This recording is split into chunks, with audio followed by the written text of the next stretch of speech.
This episode from the life of Sherlock Holmes will be transmitted to our men and women overseas by shortwave and through the worldwide facilities of the Armed Forces Radio Service. From the stage of the Paramount Theater in Hollywood, Petri Wine brings you Basil Rathbone and Nigel Bruce in the new adventures of Sherlock Holmes.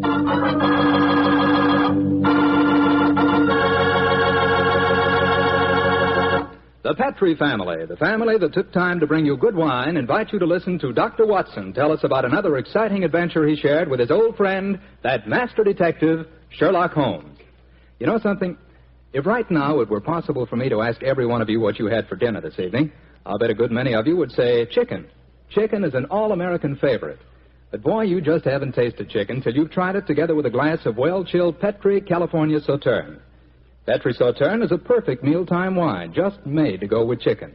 That Petri Sauterne is a white wine, delicate in color, and what a flavor.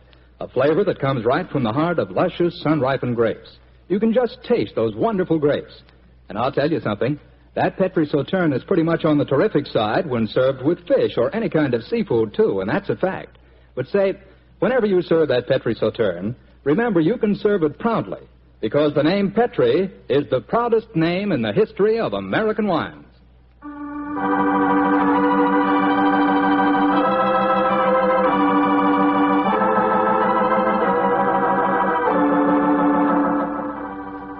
And now for our weekly doctor's appointment. Let's knock on his library door and see if... There's no point in doing that, Mr. Petri. I'm right behind you. Oh, hello, Dr. Watson. Don't tell me you've been stalking me.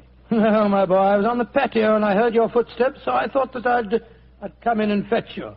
Let's go back and sit out there, shall we? It's a beautiful evening. That's fine with me, Doctor. Here we are. Now, settle yourself down in a chair and light a cigarette, if you have one. And I'll get on with my story. Well, last week you told us it concerned an adventure that you and Sherlock Holmes had in Flanders during the First World War. That's right, Mr. Slattery, I did. I thought that you and the great man had retired at that period. We had, my boy, but it was only natural that as soon as the war broke out, we both offered our services in any capacity that might help our country. Of course. And how did tonight's story begin, Doctor? It was in the winter of that first year. Things weren't going very well for the Allies. The Germans were advancing on Paris, and the picture was looking very black. It was just 24 hours before the famous Battle of the Marne began, the battle that changed the early course of the war, when Holmes told me that we had to go up to the front lines on a secret mission. We'd been in Paris for several weeks, where Holmes had just solved the case of the missing aide-de-camp. I was anxious to get back to England and my work in the war hospitals, but of course this new summons was in the nature of a command.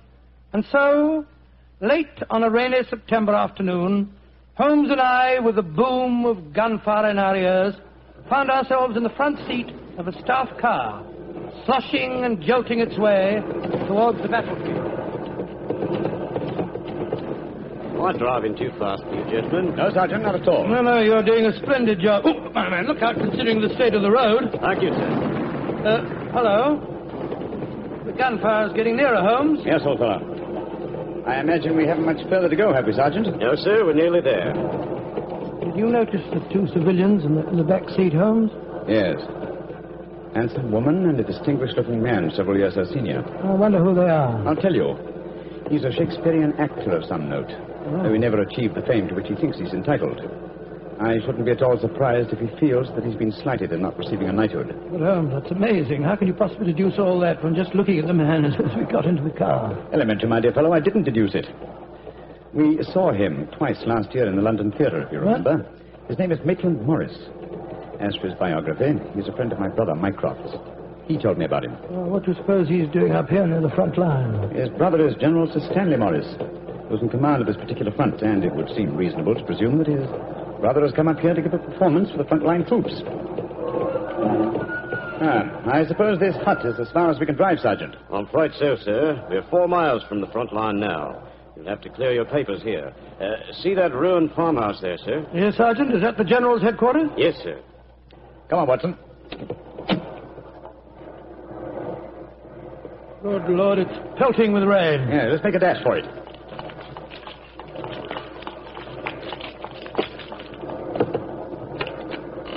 Oh, who goes there? Friend, Give the password. St. Crispin. Pass, friends, and show your papers. How did you know the password, Holmes? I was given it before we left Paris, old chap. Oh, it's Sherlock Holmes and Dr. Watson, isn't it? Yes, Captain. I'm Captain Maxwell, General Morris's aide-de-camp. He asked me to escort you up to his headquarters. By the way, weren't Maitland Morris and his wife in the car with you? Yes, they're just behind us. Oh, splendid. I'm afraid I'll have to ask to see your papers. Yes, of course. Here's my permit, Captain Maxwell. Thank you. I know you both, of course, but we can't afford to take any chances when they're this close to the enemy lines. Let's see. Oh, yes, that's fine, Doctor. Everything's in order. All right. Yours, please, Mr. Holmes. Here you are. Thanks. Oh, who goes there? Friend. There's the rescue party now. Oh, good. This is quite in order, Mr. Holmes. Show your papers. Oh, there you are, Captain Oh, Maxwell. hello, sir. Hello, Mrs. Morris. How are you, Captain Maxwell? Well, you've both met Mr. Sherlock Holmes and Dr. Watson, I suppose? Well, no, we haven't, even though we drove up in the same car. Natural reserve of us Britishers, I suppose. How are you, Mr. Holmes? How do you do, sir? I know your brother Mycroft very well. How are you, Doctor? I'm glad to meet you, Mr. Morris. I saw you a couple of times in the theatre last year and enjoyed your performances very much. Oh, thank you, sir. Oh, then you must know my wife, my leading lady. How do you do, gentlemen? How do you do, Pleased to meet Mr. you. Morris? Can I see your papers, Mr. Morris? Just a matter of form. You understand. yes, of course. Mrs. Morris, I presume you and your husband are going to give a performance tonight for the men going up the front line. Yes, Doctor. We're very flattered.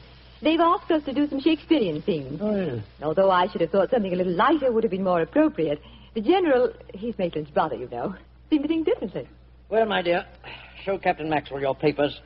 Then we can all go along and see my brother Stanley. Very well, Maitland. Mr. Morris, I shall look forward to hearing your reading of Shakespeare's St. Crispin speech from Henry V tonight. Well, bless my soul, Holmes. How did you know I was planning to do it? Well, the setting is so perfect and the time so appropriate, I can't conceive an English actor who could resist the temptation. Oh, right. I noticed that your brother appreciated the fact in naming today's password. Yes, it's amazingly appropriate. You know, it's almost 500 years ago to the day that the Battle of Agincourt took place. Well, let's hope that the results of the forthcoming battle will be equally successful for England. Yes, indeed. Oh, by the way, Holmes, this will probably seem rather silly to you, but I'm an inveterate autograph collector, and I have my book here with me. I wonder if you'd mind signing. I shall be very glad to, Mr. Morris. Give me a pen, will you, Watson? Here we are, Holmes. You'll find yourself among quite distinguished company in that book, sir. So I see. Adelina Patty, Crown Prince of Norway. Hello. Field Marshal von Tauchnitz. Oh, yes, he was one of my admirers when I played in Munich before the war. I suppose now that our countries are fighting, I should tear that page out. You know, I cannot help but feel that art and the appreciation of art are independent of national hatred. Quite so, sir. I myself still have a medal presented to me by the University of Leipzig for some trifling services. There you are, Mr. Morris. Oh, thank you very much, Mr. Holmes. A notable addition to my collection. I shall be very glad to sign your book for you, Mr. Morris, if you'd like me to. That's very kind of you, Doctor. Oh, Captain Maxwell, if our sir. permits are all in order, don't you think we should be moving along? Just what I was going to suggest myself. I'll take you all straight over to General Morris's headquarters.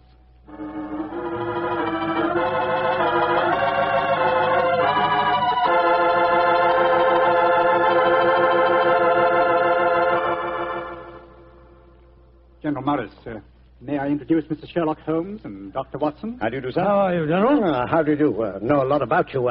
Long way from Baker Street, isn't it? Yes, indeed, sir. Where's that brother of mine? Ah, there you are, Maitland. Cynthia. How nice to see you both. Oh, it's good to see you again, Stanley. Hello there, Stanley. The men will be glad you arrived. They're looking forward to your show tonight. We're very flattered that they want to hear us do some Shakespeare. Oh, rubbish, old boy. With you and Cynthia up there on the platform, you could read the telephone book and they'd love you. Oh, very kind. By the way, you'll find the stage very primitive. Just a few trestles and a large tent and a curtain made of army blankets. And your dressing room will be even worse. Oh, don't worry about our comfort, Stanley. As long as we cheer the boys up, that's the important thing. Yes, of course. By the way, what program do you have mapped out for us? Well, I thought we'd have two shows. The tent's not large enough to hold everybody at once. Anyway, we have to keep up an alert all the time. Mm-hmm. Think you can manage two separate shows? Oh, of course I can, Stanley. I may look old, but I don't feel it. You don't even look at you, scoundrel. Thank you. Perhaps we could take a look at the stage and equipment, eh? Oh, certainly.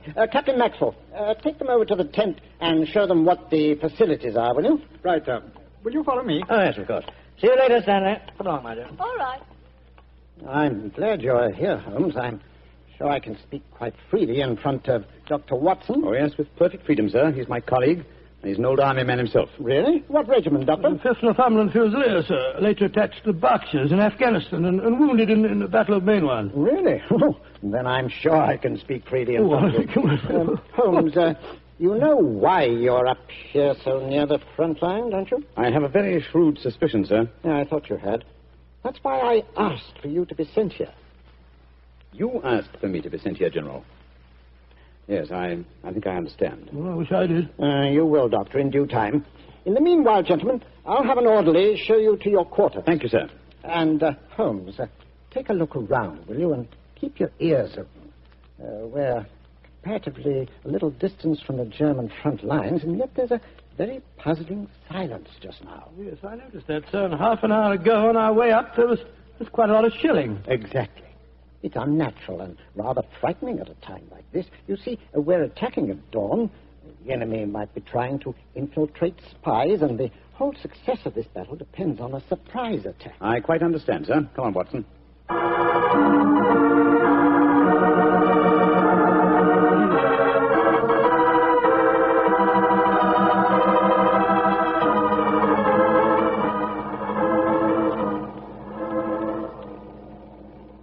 Holmes.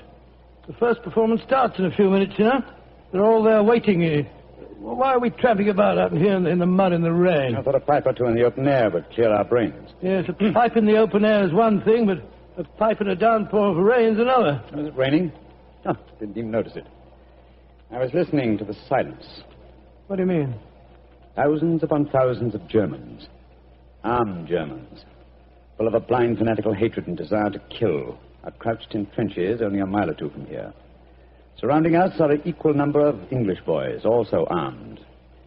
And with a will, if not the desire, to fight. Because they know their cause is the cause of freedom and justice. All these thousands poised, ready to pounce on each other and fight to the death. And yet, beyond that patter of rain, there isn't a sound to break the stillness of a September evening. Strange world we live in, old chap. You're being unusually rhetorical, Holmes. Yes, I am, aren't I? Let's be a little more practical, shall we? I wonder what is wrong with the actors tonight. Why do you ask that? Well, a little while ago I noticed Mrs. Morris in a great state of excitement, going towards the farmhouse where the General is. Then she went back to her own quarters, and now she seems to be headed in our direction. Is anything wrong, Mrs. Morris? It's Maitland. What's wrong with him, madam? He's disappeared. Disappeared? What's happened? We were in the tent together, making up for our performance, when an orderly came in with a message. Maitland said it was from his brother. Slipped on a raincoat and went out, saying he'd be back in a few moments. I waited and waited, and after a while I got worried, and I went over to see the General myself. He said that he'd sent no message, and that he hadn't seen any sign of Maitland. Good Lord, what could have happened to him? I don't know, Doctor, but I'm frightened. What shall I do, Mr. Holmes? You're a brave woman, Mrs. Morris. Brave? I don't know, Mr. Holmes. Why? Because the show must go on. I shall take your husband's place. Mr. Holmes, something's happened to Maitland Morris. He's in danger. True, Watson, true. Huh? But 1,000 men inside that tent are in mortal danger, too. Tomorrow morning, many of them may be corpses on the fields of Flanders. But tonight, they've been promised a show. Do you think that you can do it, Holmes? Oh, I think I can, with the help of Mrs. Morris. I can't do it, Mr. Holmes. You can, Mrs. Morris, and you will. If only to uphold that great tradition of the theater, that the show must go on.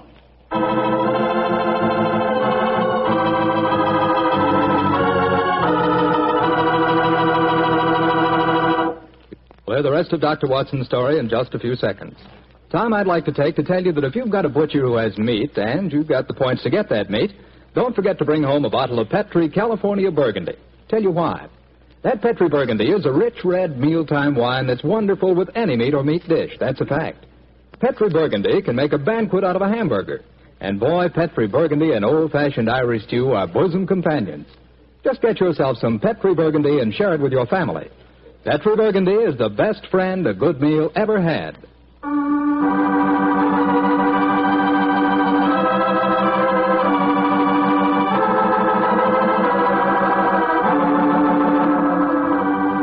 And now, back to tonight's new Sherlock Holmes adventure.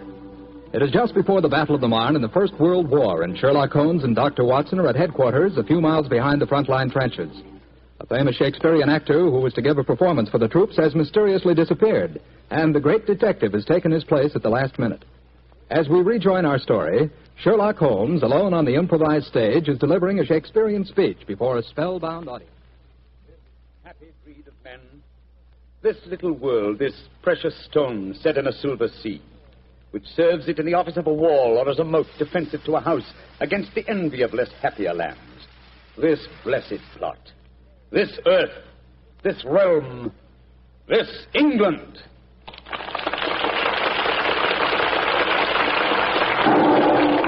Holmes! That shot, are you all right? Yes, old chap. Fortunately, I started to leave the stage as the shot was fired. The bullet just missed me.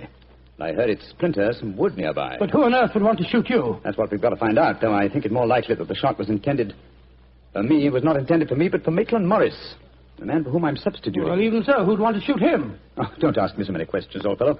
Let's see what clues we can find. Now, the shot was fired from outside the tent from behind me. Yes, look there. See the hole in the tent there? By Jove, yes.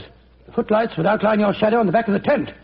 Whoever it must have fired at your silhouette. The question is, where did the bullet embed itself? Aha. Look here, Watson. You got a penknife? Yeah, wait a minute. Here, Holmes. This shouldn't be hard to extract. Look at this splintered tent pole. Wait a minute. There we are.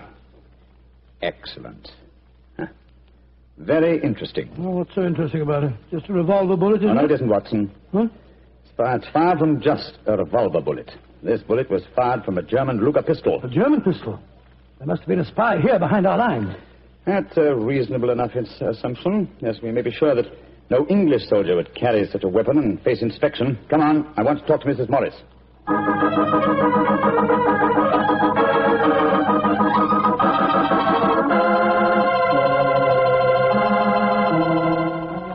Mrs. Morris, I want you to be very frank with me. But of course, Mr. Holmes. You know why your husband's missing, don't you? No, I don't. Have you found out anything? Come, madam. Why keep up this pretense any longer? I know that your husband is a spy, or at least a great sympathizer with the German cause. The general's brother a spy? Good Lord. How dare you say that? Because it's true. Foreign Office have been suspicious of his sympathies for some time. His own brother knew it. That's why he asked to have me sent up here to keep an eye on him during his visit. It is true. Why should I keep up the pretense any longer? You see, Maitland was a disciple of Stuart Houston Chamberlain. Oh, who was this Stuart Houston Chamberlain? An Englishman who married one of Richard Wagner's daughters and became a German citizen, and an arch-enemy of England. I tried to dissuade Maitland. I implored him to consider his British heritage, his brother's name and mine. But Maitland was a strange man. His life was one of frustration and envy. Envy of his brother, I suppose? Yes. When Stanley was knighted, it hurt Maitland terribly. He said it was typical if the English would knight a soldier and yet leave a great artist like himself unrecognized. That in Berlin, they really understood and rewarded the artist. Well, if the authorities knew that, it's amazing they allowed him to come so close to the front lines at a time like this. Oh, it was at the general's request. He wanted to plead with my husband to warn him that his secret was known. And now Maitland's gone over to the German lines. Oh, it's terrible. It's worse than that. It's disastrous. He can give them information as to the strength of our troops here. He knows the password. He might even know the hour the attack is timed to start. How did your husband expect to enter the German lines in safety, Mrs. Morris? He speaks fluent German, Mr. Holmes. I fancy the autograph book he was carrying, containing the signature of Field Marshal von Tauchnitz, was in reality his pass through the German lines. You told the general that his brother was gone, of course. I haven't been able to. He moved up to the front line position immediately after the first performance, though I had warned him what I thought Maitland was planning to do. I think he intended to give his performance first, then cross the lines immediately afterwards. But something must have made him change his mind. Perhaps he suspected I'd warned the general. Anyhow, as you know, when I got back to our quarters, he'd gone. Did he leave any note, madam? Yes, he did. Here it is. Thank you. I have gone, my dear. Try and understand and forgive if you can. You wouldn't come with me, and so I'm taking what is left of my heart and my hopes where they belong, among the friends that understand and appreciate me. It is something stronger than love and blood and country that makes me do this. It is something dearer to me than life itself. Dearer to me than life itself. Oh, how could he? How could he? The shame of this will kill poor Stanley.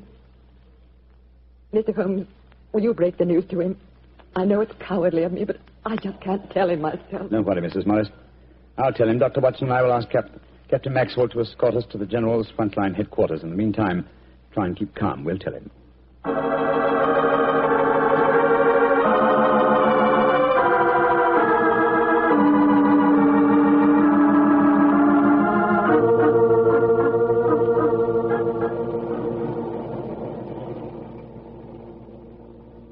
you will wait in the dugout, Mr. Holmes, I'll tell the General that you're here. Thank you, and be sure to let him know the urgency of the matter. Yes, sir.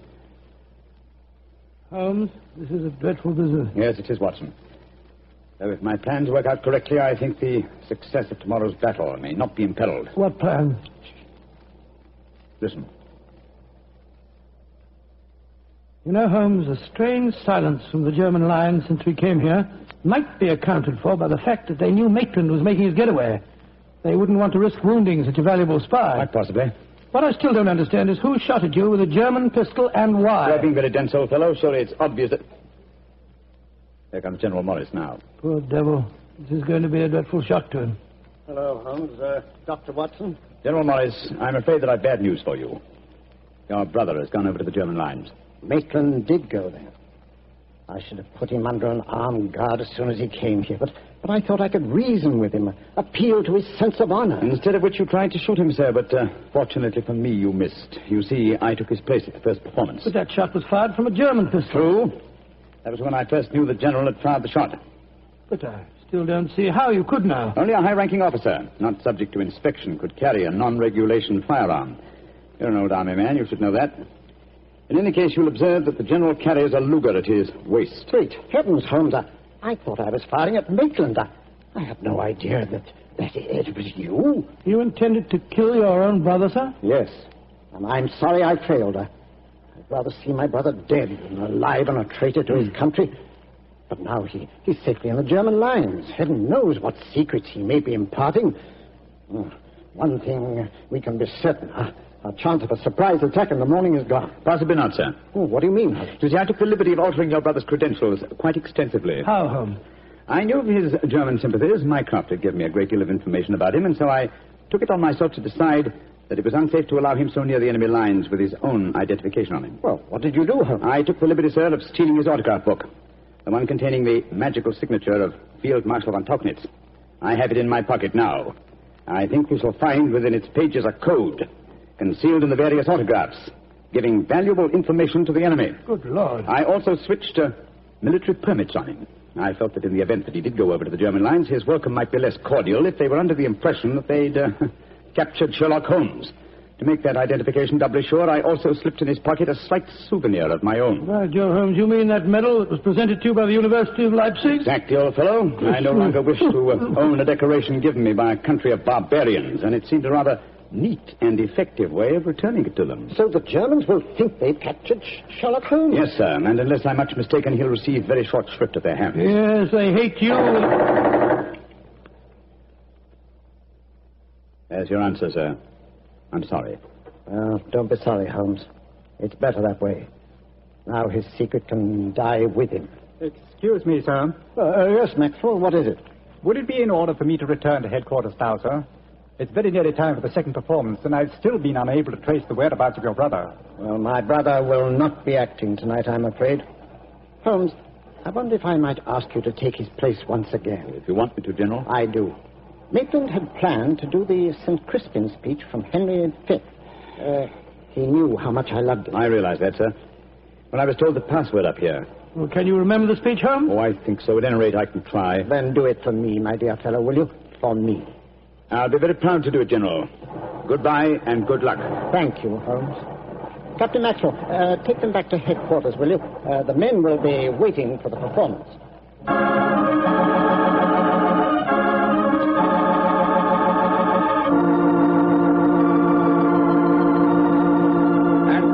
Crispian shall ne'er go by from this day to the ending of the world, but we in it shall be remembered. We few, we happy few, we band of brothers. For he today that sheds his blood with me shall be my brother. Be he ne'er so vile, this day shall gentle his condition. And gentlemen in England now abed shall think themselves accursed they were not here, and hold their manhoods cheap, while any speaks that fought with us upon St. Crispian's Day.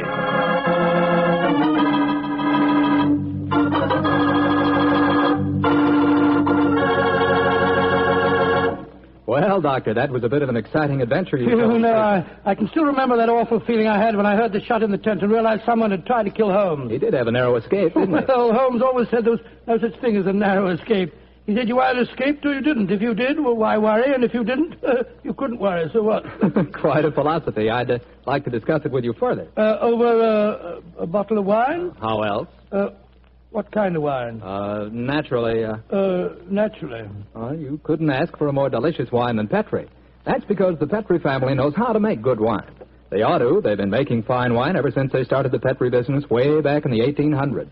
And because the business has always been family-owned and operated, well, they've been able to hand on from father to son, all they've ever learned about the art of turning luscious grapes into fragrant, delicious wine.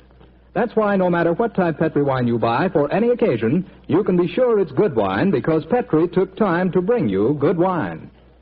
And now, Dr. Watson, how's about giving us a clue to next week's Sherlock Holmes adventure? Next week, Mr. Clatter, I'm going to tell you a most unusual adventure in which Holmes and I are trapped in an airtight metal chamber, our only companion being a murdered scientist. Well, sounds like a story we don't want to miss, Doctor. See you next week. Yes. Oh, just a second, Mr. Clatter. Before we go, I just want to tell our listeners that tonight we're broadcasting from the stage of the Paramount Theater here in Hollywood on behalf of the 7th War Loan Drive.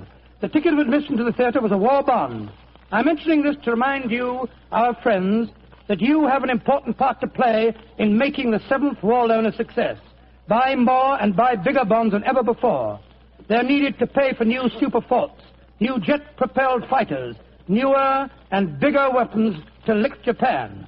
Remember, in spite of the magnificent achievements of our forces in the Pacific, the Japanese war has just begun. So let's go all out for the mighty 7th War Loan.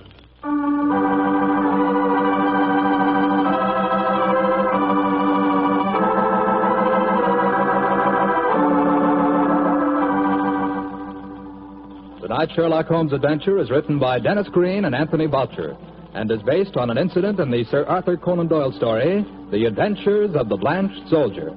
Mr. Rathbone appears through the courtesy of Metro-Goldwyn-Mayer and Mr. Bruce through the courtesy of Universal Pictures, where they are now starring in the Sherlock Holmes series.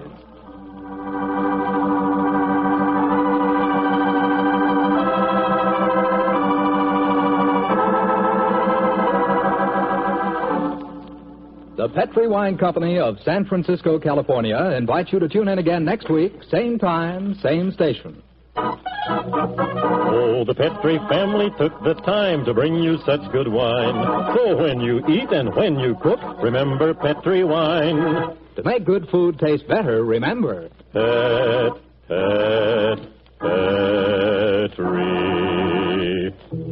wine. This is Jack Slattery saying good night for the Petri family. This is the Mutual Broadcasting System.